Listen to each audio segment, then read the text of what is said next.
All right, welcome to The Explainer. Today, we are tackling a huge topic, one that literally affects every single one of us, cybersecurity. We're going to demystify it and give you a solid guide to digital safety. I want you to just stop and think for a second. Every day, right, you're firing off emails, you're checking your bank account, you're sharing stuff online. So what's actually protecting all that? All your secrets, all your money, all your private info? Well, it's kind of like this invisible shield. You don't see it, but it is always on, always working. It's in a constant, non-stop battle against threats you can't even see. And that shield, that guardian, it's called cybersecurity. That's what we're talking about. It's this whole collection of tech and best practices all designed to do one thing: keep you safe from cyber attacks. So let's dive right in. Okay, so before we get into the nitty-gritty of how we defend ourselves, we've got to ask a more basic question. What are we even protecting? What exactly is this digital world we're all living in? The engine driving pretty much everything in modern life is information technology. You know, IT.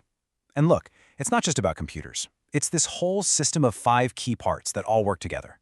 You've got the physical stuff, the hardware, and the programs, the software. You've got the data, the information itself. Then there are the procedures, kind of like the rule book for how everything runs. But right there in the middle, what's at the absolute core of it all? It's people. It's us. And here's the kicker. Every single one of these pieces is a potential target. So if all those things are targets, that naturally brings us to the battlefield. Because in cybersecurity, you're not just passively protecting stuff. No, you are actively on defense 24/7 against a massive, ever-changing landscape of digital threats. So what exactly is a threat when we talk about it like this? It's really any incident that could mess with your digital stuff. I'm talking about someone stealing your information, maybe changing your files without you knowing, or even just locking you out of your own accounts completely. Now here's something that might actually blow your mind. Where do most of these attacks even come from? You're probably picturing some super genius hacker in a dark room, right? But look at this data. A whopping 54%, that is more than half of all attacks, start with a simple email, a phishing attempt. It's crazy. It's usually just some tricky email that cons somebody into basically unlocking the front door and letting the bad guys right in. Okay, so a sneaky email is the most common way in, for sure. But the attacks themselves can get way more complex. So to really get inside the head of an attacker, let's break down a classic way they get their hands on our data.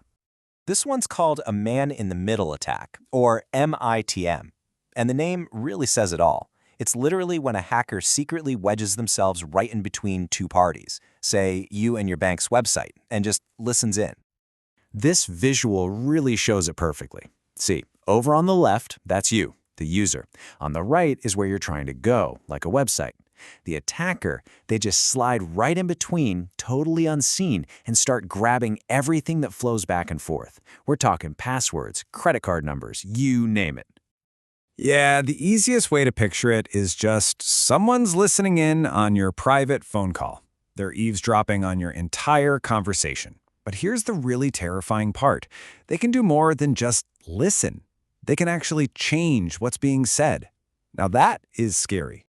Okay, so with attacks like that happening, it's pretty clear we need a solid defense plan. So what's the core mission of cybersecurity? Well, the whole thing is built on 3 main pillars. It's a framework known as the CIA Triad.